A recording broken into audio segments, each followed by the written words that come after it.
구약성경 사사기 16장 21절부터 31절 마지막 절까지 이렇게 보겠습니다.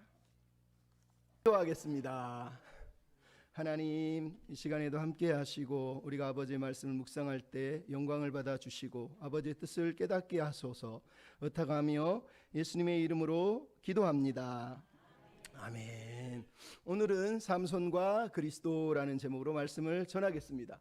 오늘 우리가 읽은 본문을 보면 삼손의 최후의 모습이 기록되어 있습니다. 특히 28절에 이번만 나를 강하게 하사라고 하는 간구, 그의 비장한 결심이 느껴지기보다 마치 하나님 한 번만 더 기회를 주세요, 나 이대로는 죽을 수 없어요, 이렇게 끝나면 안 돼요 라고 말하는 삶의 진한 후회가 느껴집니다. 그런데 너무 늦은 건 아닌가 하는 생각이 들어서 마음이 아픕니다.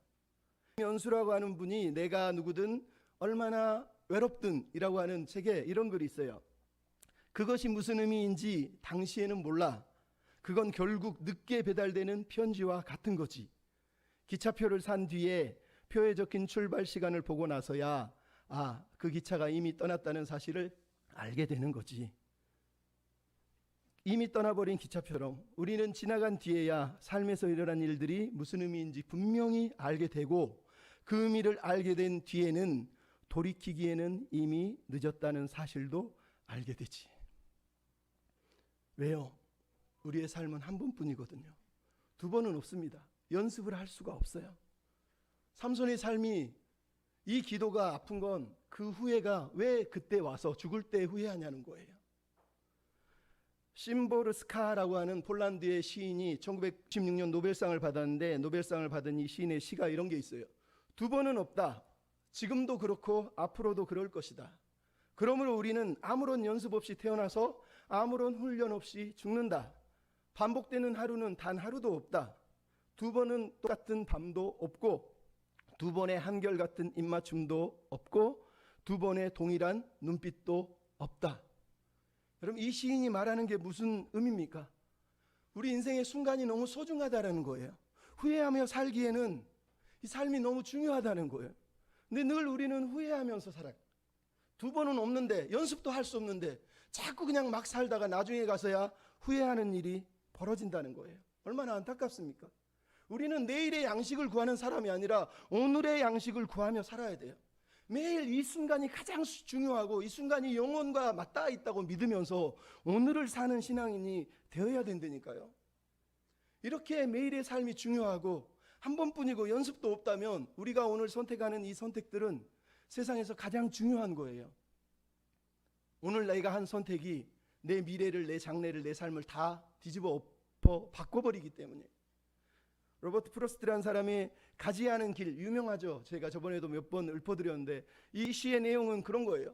숲속에 두 갈래의 길이 있었는데 몸이 하나이니 두 갈래의 길을 갈 수가 없어서 다 똑같아 보이는 그 길 중에 둘 다 아름다워 보여서 그 중에 한 길을 택했고, 그 길이 나를 자꾸 부르는 것 같아서 그 길을 갔다.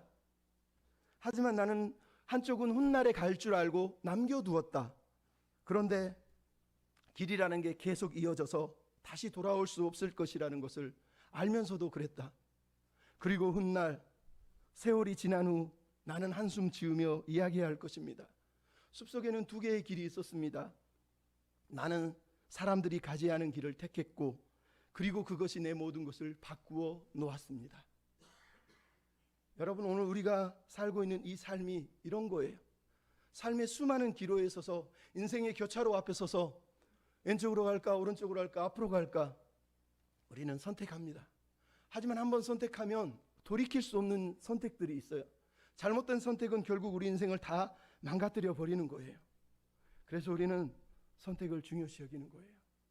이 생망, 이번 생은 망했다. 삼손이 지금 그러고 있는 거예요. 좀 죄송하죠. 여러분, 예수 믿는 사람이 이 생망을 외치고 이번 생은 망한 것 같아, 다시 태어나고 싶어, 이렇게 소리치는 사람이 되면 안 돼요. 우리 인생은 이게 전부가 아니에요. 영원한 삶과 우리는 맞닥뜨려 있고, 살아계신 하나님이 살아계시고 우리를 바라보고 계시단 말이에요. 심판하시는 분이 계시다면, 이 삶에 대해서 평가하는 분이 계시다면 우리는 매일 하루하루의 삶을 신중하고 진지하고 가치 있고 의미 있게 살아낼 방법을 찾아내야 돼요. 이 삶이 하나님이 너무너무 소중히 여기시는 것이라면 매일 매 순간을 하나님을 위해서, 하나님의 영광을 위해서 선택하는 삶을 살아내는 것이 우리에게 필요한 거예요. 삼손처럼 마지막에 뒤늦게 후회해서는 해결할 수가 없어요. 후회 없이 살기 위해서 오늘 우리는 고민해야 돼요. 오늘 본문, 우리가 읽은 본문에 두 갈래의 길이 있습니다. 저 숲속으로 두 갈래의 길이 나와 있습니다. 하나는 삼손이 걸어간 길이 있고 하나는 예수 그리스도가 걸어간 길이 있어요. 두 길은 만날 수가 없어요. 우리는 이 중에 한 길을 택하고 그 길을 따라서 쫓아갈 것입니다. 나중에 혹여나 만나도 그때는 늦을 거예요. 지금 여기서 선택하지 않으면 우리는 다른 길, 온전한 길을 걸어갈 수가 없어요.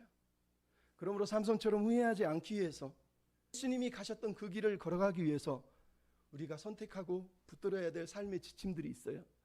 하나는 하나님 앞에서 사는 거예요. 따라합시다. 하나님 앞에서 삽시다. 여러분, 오늘 보면 삼손이 비참한 이유가 뭐예요? 말 그대로 삼손이 선택한 삶의 인생에 대한 결과물이 오늘 우리가 읽은 21절이에요. 돌려서 얘기하면 하나님이 지금 삼손을 심판하신 거예요. 그 심판의 내용인 거예요. 우리도 마찬가지예요. 내가 선택한 인생의 마지막 결과물을 여러분은 나중에 볼 거예요. 하나님이 나를 어떻게 심판하실지 아니면 상급을 주실지 우리가 볼 거란 말이에요. 삼손을 보십시오. 21절에 그의 눈이 지금 뽑혔습니다. 왜요? 그동안은 자기 눈에 보이는 대로, 자기가 원하는 대로 살다가 그 눈이 뽑혀버린 거예요. 그동안은 자기 힘만 자랑하다가 이제는 노줄에 묶여가지고 맷돌을 돌리면서 어린아이에 의지해야 되는 그 처량한 신세로 지금 서 있는 걸 보십시오. 머리카락은 나실인의 상징인데 자기가 머리를 밀지 않으니까 여자를 시켜서라도 하나님이 이 나실인의 소원을 그냥 머리를 밀어서 너는 나실인이 아니야 라고 얘기할 정도의 지금 심판을 받고 있는 거예요. 나아가 삼손의 처지를 보십시오. 노예가 돼서 눈이 뽑히고 머리가 잘리고 나서는 놋줄에 묶여서 맷돌을 돌리면서 이방인의 노예, 아니 노예가 아니라 가축처럼, 가축이 맷돌 돌리는 그런 가축 신세가 돼서 살고 있는 걸 보잖아요. 자기 마음대로 산 결과란 말이에요. 내 멋대로 살 거야, 내가 내 눈에 보이는 대로 살 거야 라고 했던 그 선택에 대한 결과가 오늘 본문의 삼손이. 여러분, 성경이 이것을 우리가 죄의 종이 돼서 살 때 사는 비참함을 삼손을 통해서 얘기하는 거예요. 내 몸대로 내 마음대로 살았는데 나중에 눈을 떠서 보니까 내가 죄의 노예가 돼서, 죄의 종이 돼서 죄를 위해서 살고 있어요. 맷돌을 돌려 매일 똑같은 일을, 죄를 반복하듯이 지으면서 무가치한 일, 아무 의미 없는 일을 하고 있으면서도 그게 무슨 의미인지도 모르면서 그냥 맷돌을 돌리고 있는 우리 인생을 나중에 보게 될 거란 말이에요. 비참하지 않습니까? 하나님의 영광을 위해 살라고 불렀는데 고작 눈 멀고 눈 뽑히고 맷돌이나 돌리고 아무 의미도 없는 가축처럼 살아서야 되겠습니까? 지금 하나님 우리에게 말씀하시는 거예요. 여러분, 삼손은 제가 늘 말하지만 이스라엘의 대표자, 즉 이스라엘의 타락의 마지막 정점을 지금 삼손을 통해서 보여주는 거예요. 사사기는 삼손이 위대하거나 믿음이 좋거나 믿음의 영웅이라고 말하는 게 아니라 그는 이스라엘의 타락의 마지막 상징으로 사사들 중에 가장 마지막에 위치를 시켜서 사사들이, 이스라엘이 얼마나 타락했는지를 사사의 마지막 타락자인 삼손을 통해서 우리에게 보여주는 인물이 삼손이에요. 왜요? 그때의 왕이 없으므로 사람이 자기 소견에 오른 대로 행하더라. 두 번이나 울려 퍼지는 사사기 마지막 절의 내용을 삼손이 그대로 살아내는 걸 우리에게 보여주고 있는 거예요. 근데 사사기의 주제가 뭐예요? 내 소견이 아니라 하나님의 소견, 하나님의 시각, 하나님의 관점, 하나님의 시선으로 사는 것이란 말이에요. 그래서 이스라엘이 죄를 범할 때마다 사사기에 보면 2장 11절, 3장 7절, 3장 12절, 4장 1절, 6장, 10장, 13장 사사들이 등장할 때마다 똑같은 후렴구가 나와요. 뭐라고 그러죠? 이스라엘 백성이 여호와 앞에서 여호와의 목전에 악을 행하여. 이스라엘이 무너지고 실패한 이유는 언제나 똑같았어요. 하나님의 목전에서 악을 행했다는 거예요. 무슨 말이에요? 하나님이 살아계시고 보고 있는데 하나님을 무시해버리고 자기 눈에 보이는 대로 살았다는 거예요. 하나님 앞에서 살아야 될 존재들이 지 마음대로 살다가 눈이 뽑히고 노예가 됐다라고 말하는 거예요. 그럼 우리에게 이 삼손의 이야기를 들려주는 게 그거예요. 하나님 앞에서 살라는 거예요. 하나님 우리를 보고 계시다니까요. 이스라엘의 심판은 하나님이 보고 계시는데 그걸 인식하지 못했기 때문이에요. 이 삼손의 비참함을 예수님이 마태복음에 보면 설명하잖아요. 네 눈이 죄를 범하게 하면 눈을 빼버려라. 네 손과 발이 죄를 범하면 손과 발을 잘라버려라. 여러분, 이건 그냥 나온 말이 아니라 삼손의 인생이 얼마나 비참했는지를 예수님이 지금 얘기하고 계신 거예요. 우리 어렸을 때 주일학교 때 그래서 이 찬양 많이 불렀잖아요. 네 눈이 보는 것을 조심해, 네 눈이 보는 것을 조심해, 위에 계신 주께서 걱정스레 보시니 네 눈이 보는 것을 조심해. 2절은 뭐예요? 네 귀가 듣는 거. 3절은 네 입이 말하는 거. 4절 5절은 네 손과 발이 하는 거. 조심하라는 거예요. 여러분, 우리가 그렇게 조심해서 살지 않으면 죄가 얼마나 무섭습니까? 우리 영혼을 집어삼켜버리는 거예요. 우리가 잘 아는 얘기가 있잖아요. 도박하는 사람 도박 안 하겠다고 손을 하나 잘랐더니 나중에 잘린 손 말고 딴 손 가지고 도박을 하는, 그 손 자르면 어떻게 하죠? 나중에 발가락으로 또 할 거예요. 여러분, 죄가 그런 거예요. 죄가, 우리의 죄성이 그런 거라고요. 그래서 하나님 앞에 기도해야 돼요. 주여, 영의 눈을 떠서 내 눈이 띄어서 하나님을 보게 해 주십시오. 그럼 기도가 필요해요. 마태복음 6장에 예수님이 뭐라면, 눈은 몸의 등불이니 네 눈이 성하면 온몸이 밝을 것이고 눈이 나쁘면 온몸이 어두울 것이다. 여러분, 무슨 말이에요? 눈이 시력을 얘기하는 게 아니라는 건 충분히 아시잖아요. 눈이 성해야 된다는 거. 즉 모든 걸 다 본다고 좋은 게 아니라는 거예요. 좋은 걸 볼 수 있는 눈, 영안, 즉 영적으로 분별할 수 있는 바른 기준을 분별할 수 있는 그런 눈을 가지라고 말하는 거예요. 예수님이 왔는데 바리새인들이 예수님을 거절하고 유대인들이 예수님을 메시아를 거절하고 못 알아보고 예수님을 죽이려고 하니까 예수님 뭐라 그럽니까? 예수께서 이르시되 너희가 맹인이 되었다라면 죄가 없으려니와 본다고 하니 너희 죄가 그대로 있느니라는 거예요. 요한복음 9장 41절에 나오는 거예요. 눈을 안 뜨면, 영적인 눈을 못 가지면, 육체적인 눈은 뜨거웠어도 우리는 영적인 소경이고 영적인 맹인이고 삼손하고 똑같은 거예요. 그래서 여러분, 눈이 뜨기를, 눈을 떠서 주님을 배웁기를 기도해야 돼요. 그 핍박자 사도 바울이 어떻게 됐어요? 다메섹 도상에서 주님을 만나고 눈이 멀었잖아요. 그전에는 자기 보이는 대로 살다가 눈이 멀고 아나니아를 통해서 복음을 듣고 그리고 눈의 비닐이 벗겨졌다고 얘기하잖아요. 그 이후로는 이전의 삶을 살지 않았다고 얘기하잖아요. 우리의 눈에 영의 눈이 띄어져야 돼요. 그래야 우리가 하나님의 세계에 하나님을 볼 수 있고 하나님을 위해 살아갈 수 있는 거예요. 제가 얘기했잖아요. 헬렌 켈러라고 하는 여자분이 삼중고로 평생 눈이 멀어서 살았는데, 당신 눈이 뜨면 어떻겠어요? 눈 뜨고 싶지는 않으세요? 그랬더니 뭐라고 그랬다고요? 아니요, 저는 눈을 뜨고 싶지 않아요. 왜냐하면 내가 눈을 떠서 천국에서 제일 먼저 보실 분이 예수님이기 때문이에요. 나는 예수님을 먼저 보고 싶어요. 이랬대잖아요. 여러분, 그렇게 사모했기 때문에 그런 얘기를 하고 있는 거예요. 우리 예수님은 어떻게 살았어요? 하나님의 시선으로, 하나님의 시각으로, 하나님의 마음으로 사셨잖아요. 요한복음에 보면 4장부터 계속 나오는 게 뭐예요? 나의 양식은 나를 보내신 이의 뜻을 행하려 함이라. 내가 하늘로부터 내려온 이유는 나를 보내신 이의 뜻을 행하려 함이라. 나는 사람에게 영광을 구하지 않는다. 나는 다만 하나님을 사랑하는 이 하나님께로 오는 영광만을 구한다. 나는 나를 보내신 이의 영광을 구하니 나는 참되다. 아버지여, 나에게 주라고 하신 일을 내가 다 이루어 아버지를 영화롭게 하였습니다. 예수님의 인생이에요. 삼손은 하나님이 계신데도 무시하고 살지만 예수님은 평생을 하나님의 뜻, 하나님의 시선으로 하나님의 영광을 위해서만 산 사람이라고 성경이 우리에게 들려주잖아요. 하나님께 영광을 돌린다는 건 하나님을 사랑하는 거예요. 하나님을 사랑한다는 건 주신 사명을 감당하는 거예요. 그러기에 사랑이 필요하고 믿음이 필요한 거예요. 여러분, 제가 우리 집사람 춘천에 사촌 언니가 있어요. 저번에도 한번 수요일 날 얘기했잖아요. 윤미자 권사님이라고. 같이 우연히 만나서 얘기를 하게 되는데 그분이 그래요. 우리가 너무 인기척을 잘 느끼는데 왜 신기척을 못 느끼는 것 같아요. 그러더라고요. 저희가 은혜가 됐어요. 맞아. 왜 우리는 인기척은 느끼면서 신기척은 못 느끼냐는 거예요. 맨날 사람 눈치 보고, 좀 죄송하지만 장로님 눈치 보고, 목사님 눈치 보고, 집사님 눈치 보고, 옆 사람 눈치 보면서 왜 하나님은 시퍼렇게 살아계시는데 하나님 눈치는 안 보고 사냐는 거예요. 그럼 슬프지 않습니까? 마틴 루터라든가 칼빈이라든가 개혁자들이 그래서 하나님 앞에 산다는 게 뭐냐? 하늘과 땅에 살아계신 하나님의 존전에서 사는 것, 그분의 빛나는 얼굴을 지금 보고 사는 것, 우리를 바라보시는 그분의 불타는 눈을 의식하며 사는 것, 우리의 결핍을 인정하고 주님을 향하여 우리 의존을 인정하고 거룩하신 주님을 찬송하며 영광 돌리며 사는 것, 그게 하나님 앞에서 사는 것이라는 거예요. 여러분, 그렇게 하나님 앞에 사셨으면 좋겠어요. 두 번째, 하나님 앞에서 하나님의 나라를 위해서 살아야 되는 거예요. 따라서 합시다. 하나님의 나라를 위해서 삽시다. 여러분, 오늘 본문의 삼손의 타락은 너무 슬픕니다. 그의 최후가 너무 비참합니다. 그럼에도 불구하고 오늘 22절은 뭐라고 그래요? 그의 머리털이 다시 자라기 시작했다는 거예요. 이게 무슨 말이에요?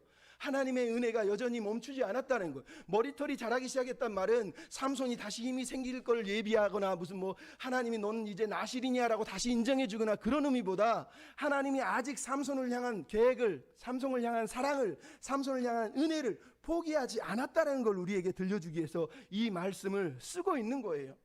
나아가서 블레셋 사람들이 어리석은 믿음을 강조하는 거예요. 왜? 블레셋 사람들이 삼손의 머리를 다 밀고 나서 무슨 생각이 들었겠어요? 얘네들도 성경을 아니까 들었겠죠. 소문도 들었잖아요. 삼손이 자기 입으로도 말했잖아요. 아, 얘는 머리를 밀면 힘이 없어. 삼손의 힘이 삼손의 머리에서 나온다고 지금도 믿고 있는 거예요. 그것이 얼마나 어리석은 것인지를 오늘 본문이 보여주려고 그러는 거예요. 머리에서 나오는 건 아니에요. 하나님으로부터 나오는 거예요. 머리칼이 잠깐 자라는 거 당연하죠. 머리 밀었으니까 머리털이 자라는 거예요. 그렇다고 삼손 힘이 생기나요? 아니요. 머리털이 잠깐 자라는데 블레셋 사람들이 그것을 의식하지 않고 있다는 건 삼손이 머리를 밀었으니 이제 나실인 소원이 끝났다. 얘는 더 이상 힘이 없다라고 자기들 스스로 그 믿음으로 단정을 해버렸다고 얘기를 하고 있는 거예요. 하지만 우리가 알잖아요. 삼손의 힘의 비밀은 머리카락이 아니라 뭐라고요? 하나님이란 말이에요. 하나님. 오늘 본문에 하나님이 그래서 삼손의 포기하지 않으시는 은혜를 베풀어 주시는 거예요. 머리카락의 자람이라는 건 하나님이 그랬잖아요. 삼손을 처음 불렀을 때 네가 죽기까지 나시른으로 살 것이다. 13장 4절에 나와요. 죽기까지 나시른으로 살 거라는 거예요. 그러니까 하나님은 삼손이 범죄하고 머리가 밀렸음에도 불구하고 삼손을 통해 하실 일이 있기 때문에 삼손에게 여전히 포기하지 않는 은혜를 베푸시고 있다는 걸 우리에게 보여주고 있는 거예요. 삼손을 하나님을 버렸지만 하나님은 삼손을 버린 것이 아니라는 거예요. 이게 은혜인 거예요. 은혜. 여러분이 왜 실패하고 넘어졌는데도 여기서 또 예배드려요? 나는 주님을 부인했는데 주님이 나를 부인하지 않으시기 때문이에요. 사도 바울이 그러잖아요. 우리는 미쁨이 없을지라도 주는 항상 미쁘시니. 여기서 미쁘다는 말이 뭐예요? 믿음직스럽다, 신실하시다는 뜻이에요. 우리는 믿음직하지 않은데 하나님은 미쁘시다. 항상 믿음직스럽다는 거예요. 그게 우리가 여기 서 있는 이유예요. 삼손의 머리카락이 왜 자라게 하시는 거예요? 하나님이 지금 무슨 일을 하시는지, 하나님의 마음이 뭔지를 깨닫게 하시려는 것 때문이에요. 오늘 본문 마지막 23절부터 27절까지의 내용을 보십시오. 슬프지 않습니까? 블레셋 사람들이 모여서 우리가 이겼다, 우리 신이 승리했다. 여러분, 하나님이 이 마음이 얼마나 아프시겠어요? 하나님이 삼손을 택하신 이유가 뭐라고 그랬어요? 이미 14장 4절에 나왔잖아요.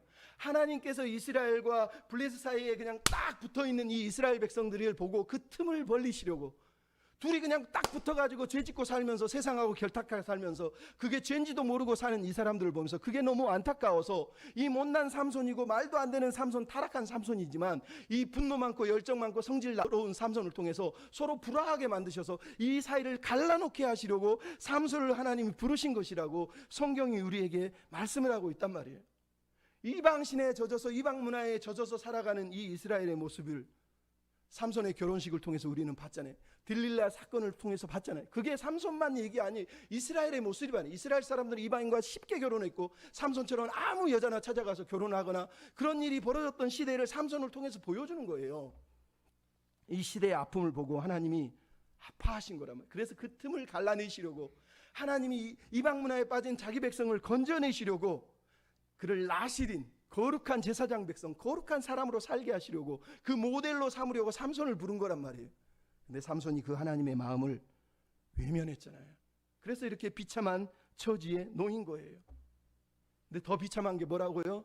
하나님이 영광을 욕되게 하고 있잖아요. 블레셋 사람들이 24절에 했던 말을 보십시오. 우리 온수 삼손이 잡혔다. 그놈이 농사를 망치고 우리의 많은 사람을 죽였다.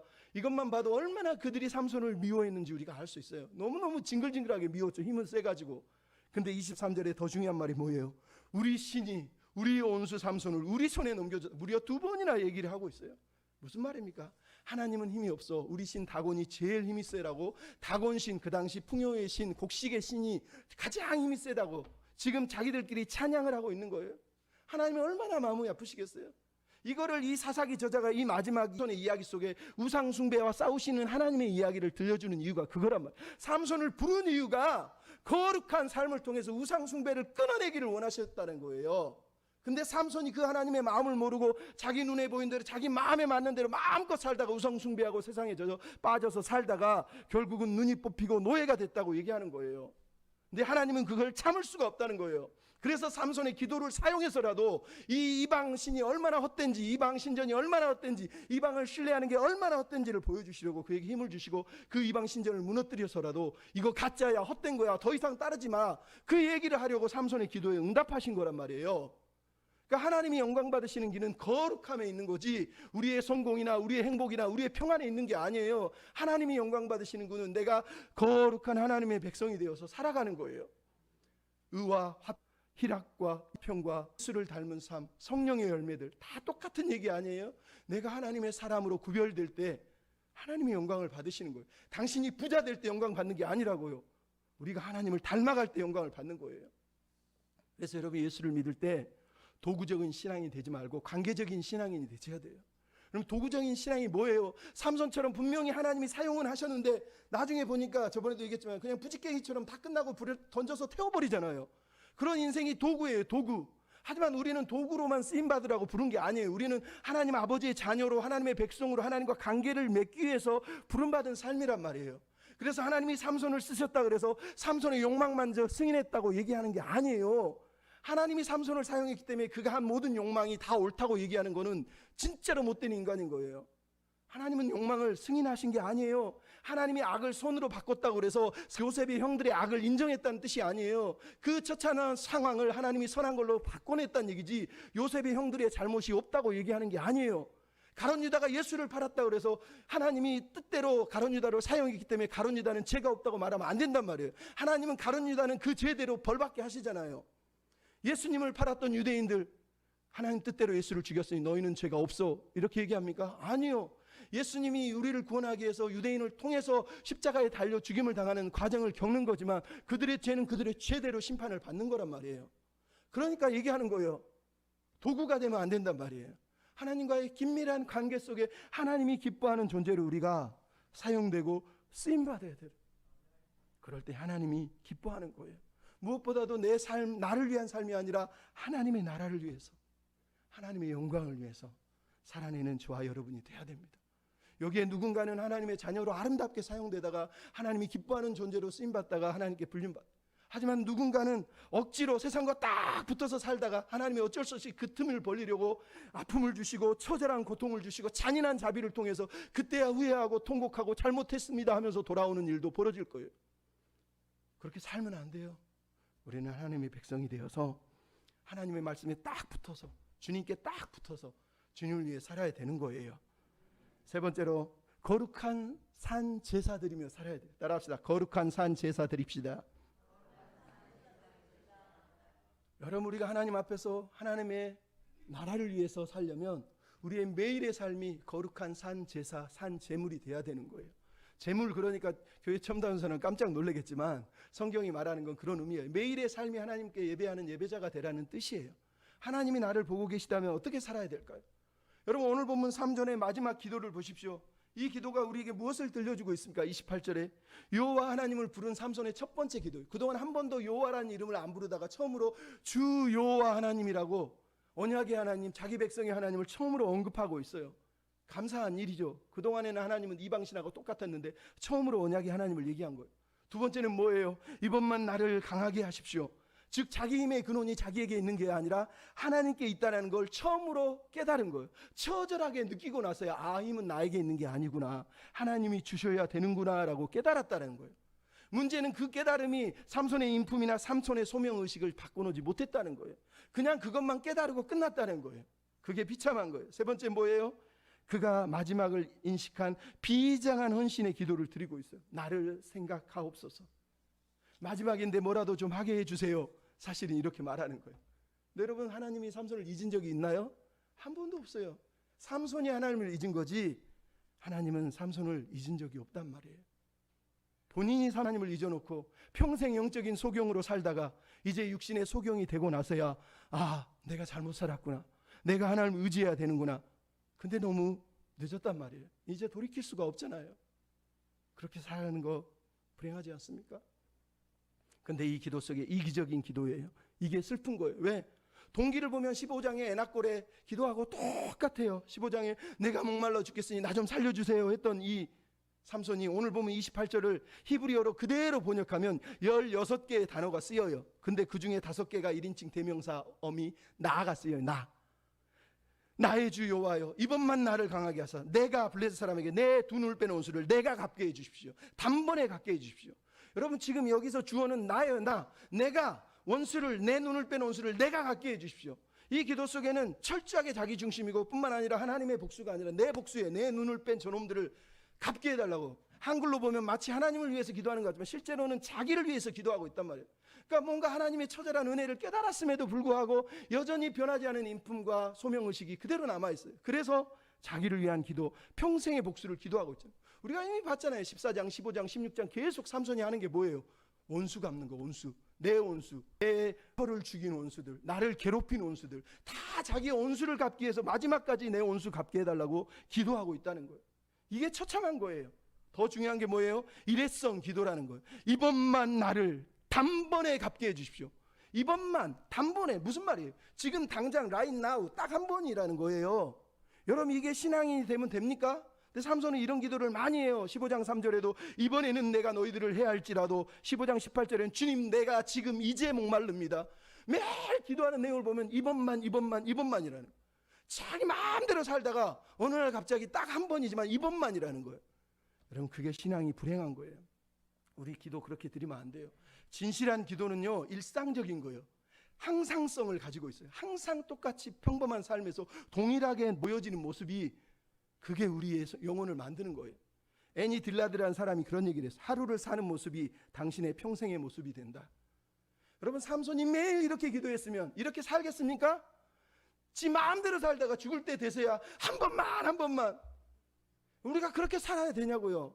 한 번만을 외치지 마시고 매일 오늘이 삼손이 마지막처럼 그 간절히 구했던 그 순간이 매일 우리의 오늘이 되어야 되는 거예요. 매일마다 오늘이 마지막인 것처럼 간절한 마음으로 주님, 내가 하나님의 나라를 위해 하나님만 의지하고 하나님을 위해 살고 싶습니다. 도와주세요. 이렇게 매일의 자리로 나아가는 것이 더 중요한 거란 말이에요. 이번만 나를 강하게 하사, 그렇게 사는 것 옳은 거 아니에요. 날마다 나를 강하게 하시는 주님을 내가 의지해야 되는 거예요. 여러분, 그런 믿음을 가지시기를 부탁을 드려요. 어디 한번 가서, 어디 기도원 가서 아니면 누구한테 머리 안수 받아가지고 한 번 삑 돌아가지고 은혜 받았다고 소리치지 마시고 매일 매 순간 하나님 앞에, 말씀 앞에, 기도 앞에 서는 사람이 되어야 되는 거예요. 하나님 그걸 우리에게 원하시잖아요. 하나님이 왜 삼손의 기도를 들어줬다고요? 삼손의 이기적인 욕심, 복수심을 지금 들어주신 거라고요? 아까도 말씀드렸지만 아니란 말이에요. 삼손의 이기적인 복수심이지만 그거를 통해서라도 하나님은 지금 뭘 하시려는 거예요?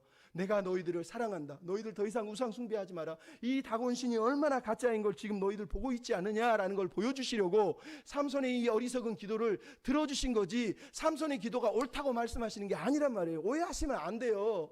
하나님의 마음을 보라고 얘기하는 거예요. 하나님이 얼마나 자기 백성을 사랑하시고 이 백성들을 우상 숭배에서 건져내기를 원하시는지, 이들이 거룩한 제사장 나라 이방의 빛이 되어서 이방의 하나님의 나라의 모델이 되어서 많은 이들에게 하나님의 영광을 드러내며 살기를 원하시는 하나님의 마음을 모르기 때문에 그 우상 숭배를 끊어내시려고 하나님이 지금 이 기도에 응답하신 거예요.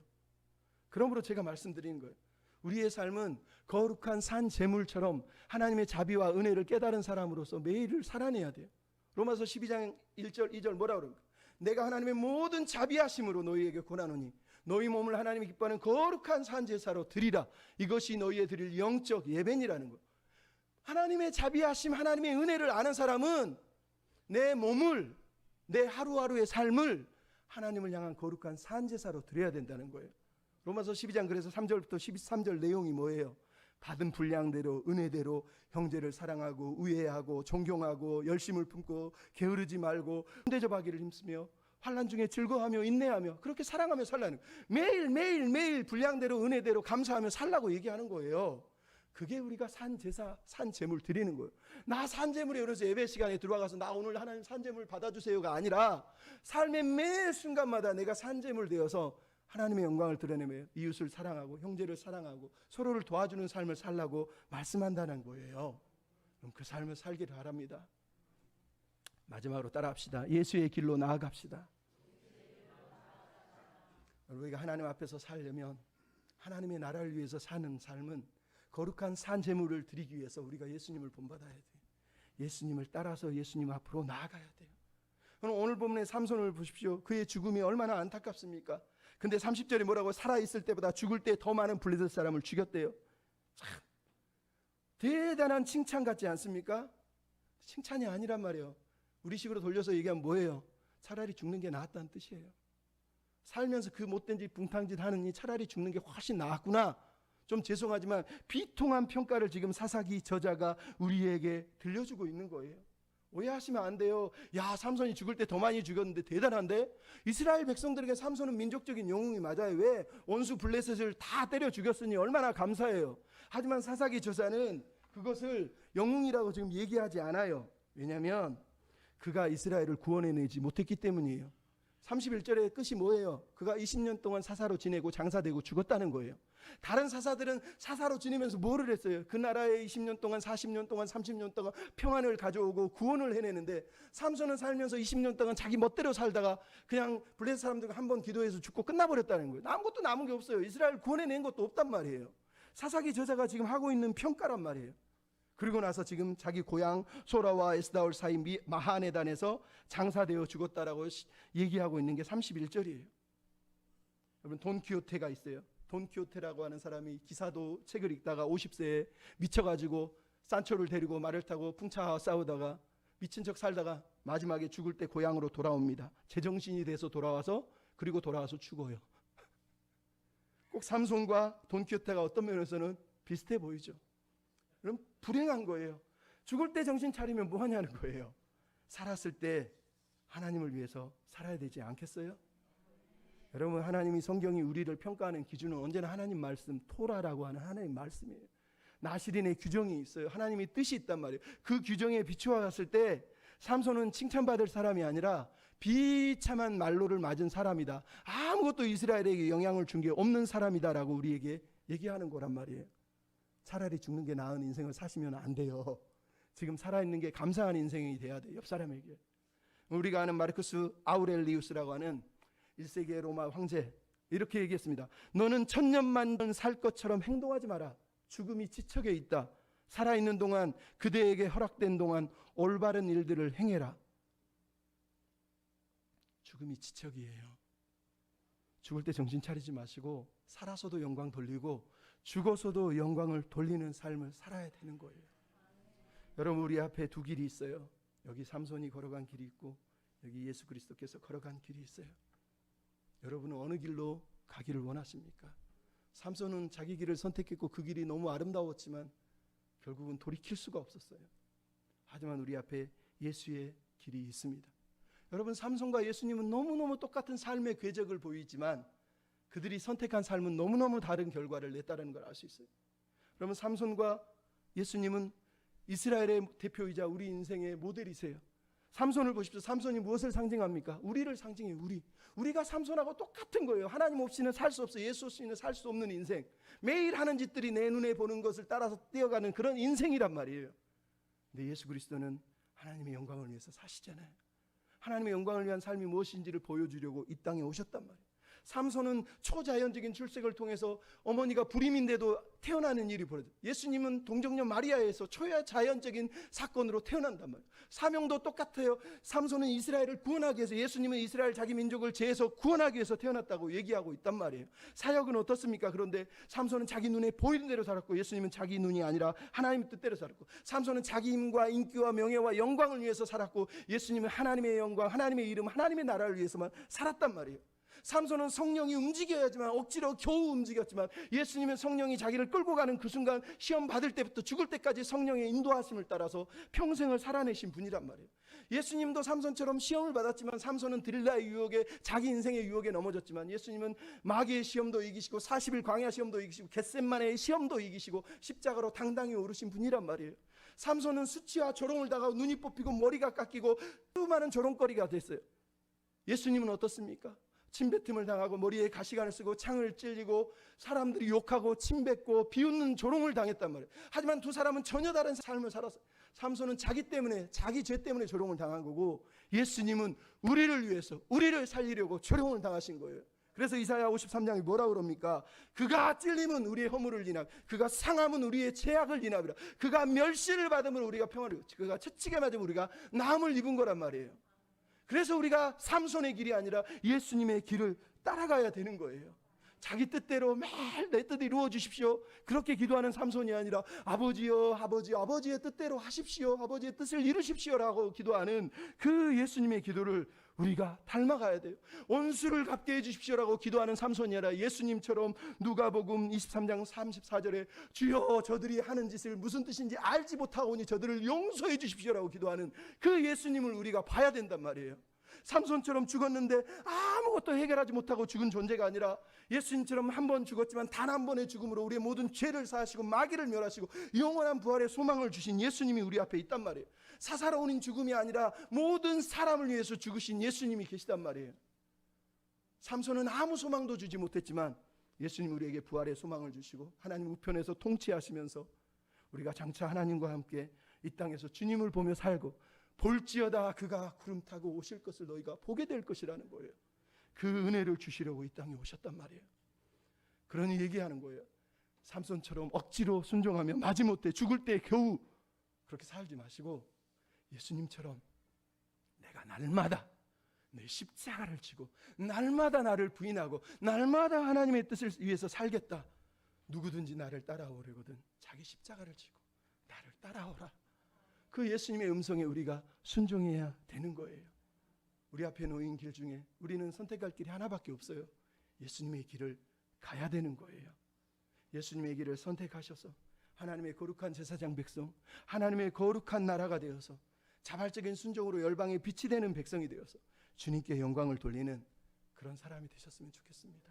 따라서 하시죠. 하나님 앞에서 하나님의 나라를 위해 산 제사 드리며 예수님을 따라 살게 하소서. 아멘. 우리 같이 찬양하고 기도하고 마치겠습니다.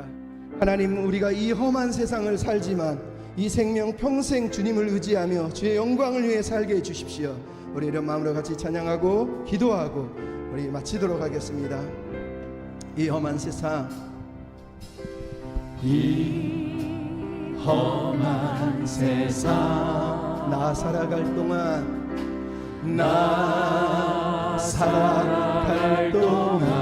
내 주님 가신 길을 걷게 하소서. 내 주님 가신 길 걸으며 내 주님을 찬양해. 십자가 보여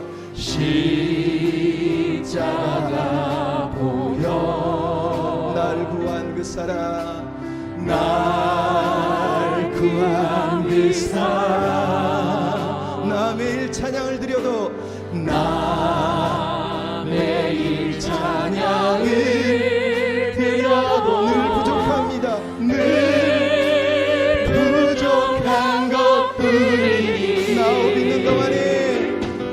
나 호흡 있는 동안에 나 호흡 있는 동안에 나 생명 있는 동안에 나 주를 찬양하리라. 내게 생명 주신 주님, 이 작은 손에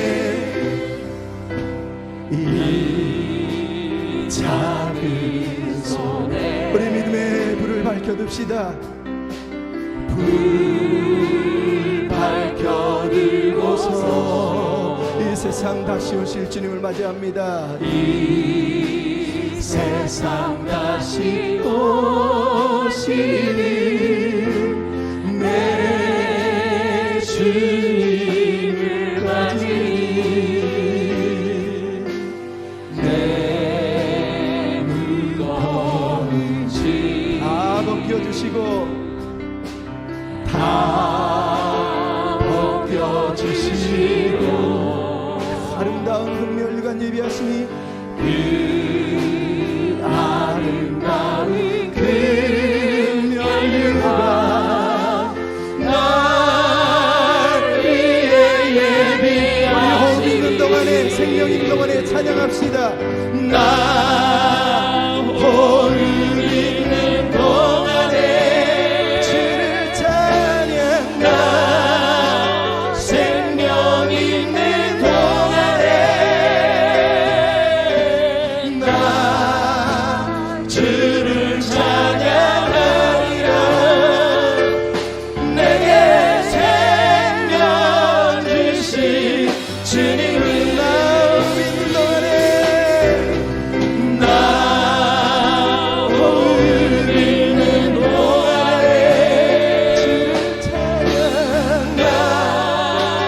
생명 있는 거에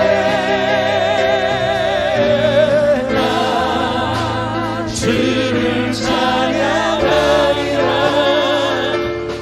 내게 생명 주신 제 승리를 얻기까지 제 승리를 얻기까지 주님의 길을 따라가게 해주시옵소서. 주의 십자가 사랑하리. 빛나는 연료가 주실 때까지 빛난 연유가 닿기까지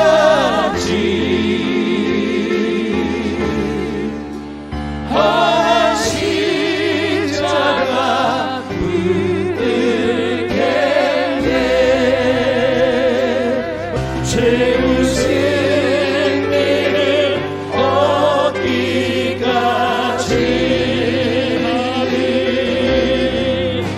주의 십자가 사랑하리.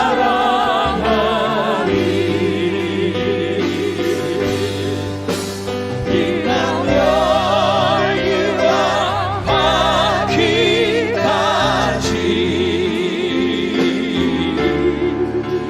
험한